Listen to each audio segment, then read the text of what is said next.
کہ وہ کسی کو چاہتی ہے۔ اب وہ مجھ سے پوچھتی کہ کیا تجھ کو بھی کوئی چاہتا ہے؟ میں جواب دیتی اگر کوئی چاہتا ہو تو چاہتا رہے، مجھ کو کیا، مجھ کو تو اپنے والدین کی عزت کا پاس رکھنا ہے۔ تب وہ میرا خوب مذاق اڑاتی اور کہتی تم ہو ہی بد ذوق، خاندان کی عزت کی پاسبان۔ غرض وہ میرا خوب مذاق بناتی، کہتی یہ زندگی 4 دن کی ہے، اس کو اپنی مرضی سے گزارنے کا حق ہر انسان کو ہے۔ وہ بڑی زندہ دل لڑکی تھی اور ہمیشہ ہنستی رہتی تھی۔ ایک دن میں نے پوچھا اس خوش نصیب کا نام کیا ہے جو تیرے سپنوں کا شہزادہ ہے؟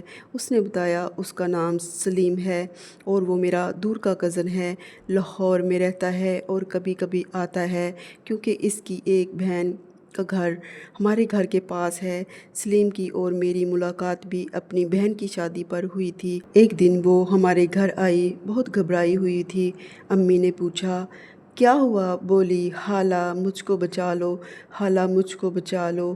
امی نے پوچھا کچھ بتاؤ تو صحیح۔ بولی ماں میرا رشتہ ایک امیر شخص سے کر رہی ہے، وہ ہمارا دور کا رشتہ دار ہے اور اس کی بیوی مر گئی ہے، ایک چھوٹا بچہ بھی ہے جس کو بچے کی پھوپھی پال رہی ہے، لیکن میں اس سے شادی نہیں کروں گی۔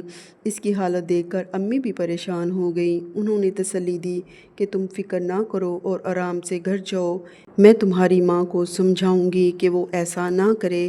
پھر اسکول کی چھٹیاں ہو گئیں، بہت دنوں تک حسنہ ہمارے گھر نہ آئی۔ امی نے کہا شازیہ بہت دنوں سے حسنہ کیوں نہیں آئی، ذرا اس کی خیر خیریت تو پتہ کرو۔ میں بھی خوش ہو گئی کہ پہلی بار سہیلی کے گھر جانے کی اجازت ملی تھی۔ میں چھوٹے بھائی کو لے کر اس کے ہاں چلی گئی۔ اس کے گھر میں کچھ مہمان آئے ہوئے تھے، وہ ان کے لیے چائے بنا رہی تھی اور بہت خوش نظر آ رہی تھی۔ میں سلام کرنے کے لیے خالہ کی طرف گئی تو وہاں ایک عورت اور ایک لڑکا بیٹھے خالہ سے باتیں کر رہے تھے۔ میں خالہ کو سلام کر کے واپس باورچی خانے میں آ گئی اور حسنہ سے پوچھا کیا یہی سلیم ہے؟ یہ تو بہت خوبصورت ہے۔ وہ بولی ہاں یہی ہے، دیکھا کتنا ہینڈسم ہے، یہ لوگ رشتہ لینے آئے ہیں، خدا کرے امی مان جائیں، وہ تو بس اسی امیر آدمی کو اپنا داماد دیکھنا چاہتی ہیں۔ اچانک ڈرائنگ روم سے اونچی اونچی آوازیں آنا شروع ہوئیں تو حسنہ پریشان ہو گئی۔ جب وہ لوگ جانے لگے تو سلیم نے کہا خالہ آپ نے ہماری بے عزتی کی ہے، میں اس کا حساب لوں گا، آپ آج کا دن ضرور یاد رکھیے گا۔ خالہ نے کہا اچھا بیٹا ضرور یاد رکھوں گی، مگر اب تم جاؤ، میں تم کو رشتہ نہیں دے سکتی، مجبور ہوں، ہمیں معاف کرنا۔ ان کے جانے کے بعد خالہ بہت پریشان تھیں۔ انہوں نے حسنہ سے کہا کہ تو ہماری عزت کی دشمن ہے، یہ لڑکا بے لحاظ ہے اور رشتے کے لائق نہیں ہے، جبکہ امجد رنڈوا ہی صحیح مگر شریف آدمی ہے اور عمر بھی زیادہ نہیں، اس کی شادی کو 2 سال ہوئے تھے کہ بیوی رضائے الہی سے فوت ہو گئی، اب میں اس کا کیا قصور؟ مگر حسنہ کہاں ماننے والی تھی، دونوں ماں بیٹی میں رشتے کی بات پر ٹھن چکی تھی۔ ایک دن وہ ہمارے گھر آئی اور کہنے لگی ماں تو سلیم کے لیے کسی طرح نہیں مانتی، اس کو تو امجد کی دولت بھلی لگتی ہے، بھلا میں کیوں بنوں قربانی کا بکرا؟ کل امجد کے گھر والے منگنی کے لیے آ رہے ہیں، میں نے سلیم کو فون کر دیا ہے، اس نے کہا کہ تم تیار رہنا، میں تم کو لینے آ رہا ہوں، تو کیا تم اس کے ساتھ چلی جاؤ گی؟ ہاں تو اور کیا کروں؟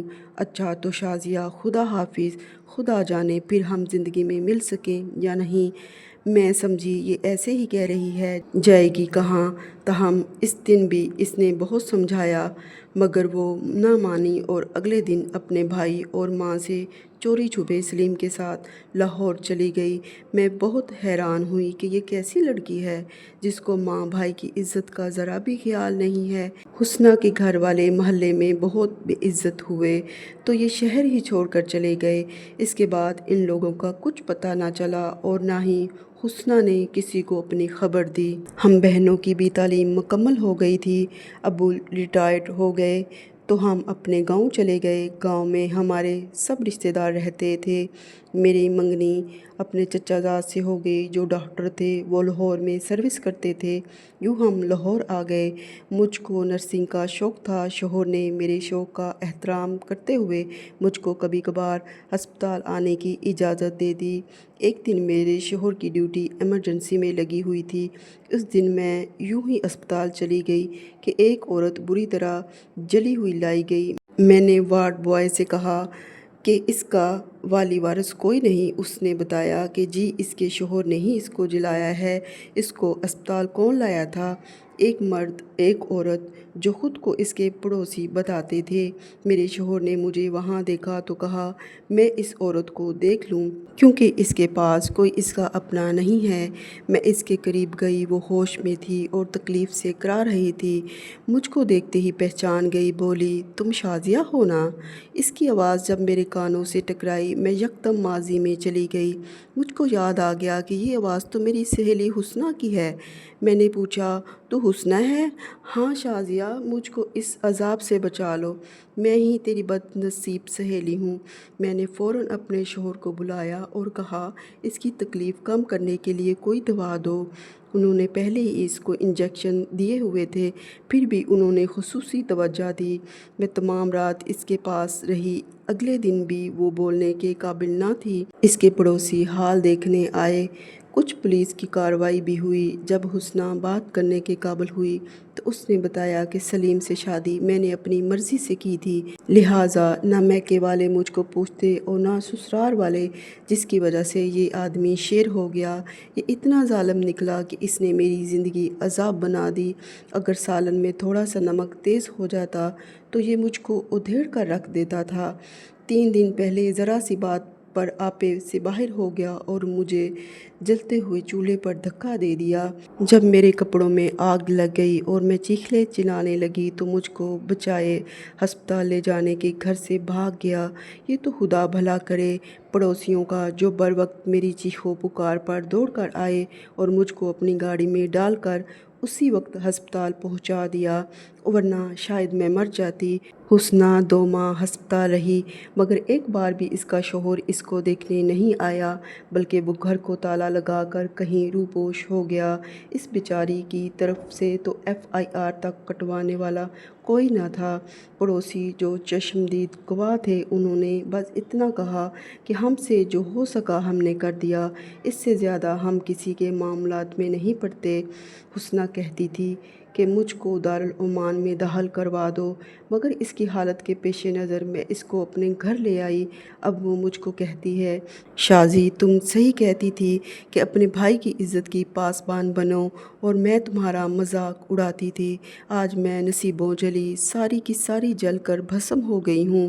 مجھ کو سلیم نے اپنی جھوٹی محبت کا زہر پلایا تھا جس سے میں مدہوش ہو گئی تھی، اور مجھ کو اس وقت کچھ بھی سجھائی نہ دیتا تھا۔